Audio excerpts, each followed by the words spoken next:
Fear the Forest. I spent about 8 years in prison doing hard time, paying for the mistakes made in my youth. Every day I dealt with screaming guards and bloody fights between cellmates. Every day was like living in my own personal hell. The only thing that kept me sane was what I had planned when I got out. You see, my dad owned about 20 acres of forest in Montana. When I was a kid, I found myself enthralled by Mother Nature's beauty, living more in the wilderness than I did in my own home. The thought of all the gorgeous scenery and untainted air, looking forward to that slice of paradise, was the only thing keeping me sane. When it finally came time for my release, the vast wilderness was my destination. After stepping off the bus and catching up with my family, I packed a bag, filling it with supplies and even a tent. After waiting this long, I planned to stay a few days. During the start of my trek, it was more awesome than I could have imagined. The air was so clean and pure, a far cry from the stench of blood and cold steel. The pine cones crushed beneath my feet, giving me a satisfying feeling. Different birds broke the silence with happy chirping. This was what I prayed for during those 8 agonizing years. As I continued onward, the sun started to set, giving off a stunning orange glow that brought a smile to my face. I swear, people focus too much on the everyday hustle and bustle of life. I felt like I could stay out here and live happily. But since it was getting late, I needed to find a spot to set up camp. I wasn't picky. Dirt would be better than one of those prison cots. I settled under the cover of some really tall pine trees. I had planned to build a fire and roast some marshmallows, but to do that, I needed some stray branches. That's when my trip took a strange turn. As I walked deeper, little things seemed off to me, like the many broken trees. Not small ones either. They were thick and mighty oaks snapped completely in half. Upon further inspection, they didn't seem to be rotten. This left me dumbfounded, as I didn't remember any tornadoes in the area. Regardless, I pushed on in search of more firewood. However, this time, an awful smell caught my attention.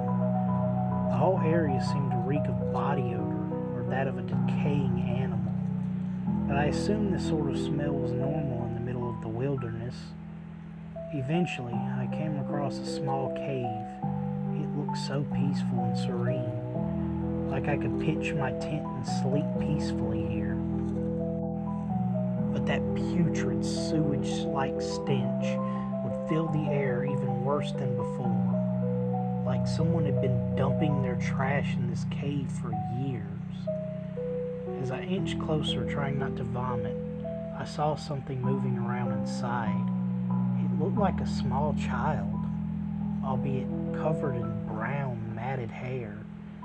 As anyone else would have, I tried getting closer, to quell my curiosity and see what in the world this creature could be. But as I did, footsteps rivaling that of thunder started approaching me. I tried to figure out what was going on, but before I could, something struck my head hard, instantly sending me to the ground. My vision became hazy, and I felt something wet coming from my forehead. I rubbed my fingers into the liquid, quickly realizing it was my own blood. I glanced down and saw a large rock, obviously what caused the damage. I tried to stand up and gather my bearings.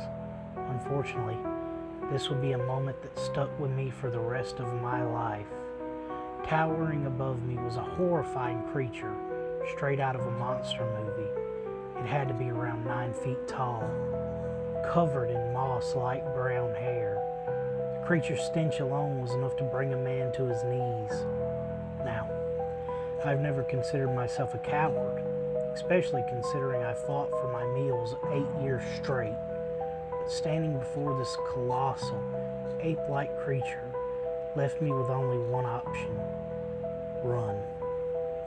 I sprinted in retreat as fast as I could, knowing my life depended on it. To my terror, I could hear the creature's booming footsteps chasing behind me. I don't know what it was trying to protect, but it would have killed me before I found out. As I ran and ran, the behemoth had no trouble keeping pace with me. It was to the point that I was sure its long arms could have reached out and grabbed me. Not only that, but the grunting noise he made with every step was terrifying. It sounded inhuman, downright demonic if I was being honest. My lungs felt like they were about to burst, but stopping for breath was not an option. There was no way I was going from locked away to being killed by this thing. Even when the blood had nearly stolen my vision, I kept going. Thankfully, the end of this massive forest came into view, and seeing as I was out of his domain, I no longer heard the creature behind me. Leaving all my supplies behind, I raced back to my father's house. I explained to him what happened, but he shook his head, going as far as to accuse me of being on drugs, that I must have taken a bad hit and started hallucinating. Even the large gash in my head had to be self-inflicted. I was so angry, but I guess it was understandable. After all, who would believe that I saw such a monster?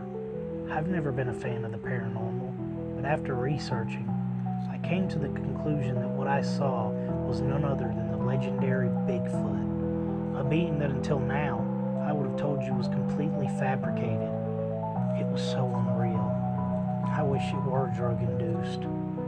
Fortunately, I never saw that terrifying beast again, and it was safe to say that I lost any and all interest in the great outdoors. Now with a job and living the straight and narrow, I put all that behind me, but I will never forget my encounter with the terrifying Sasquatch. Follow for more.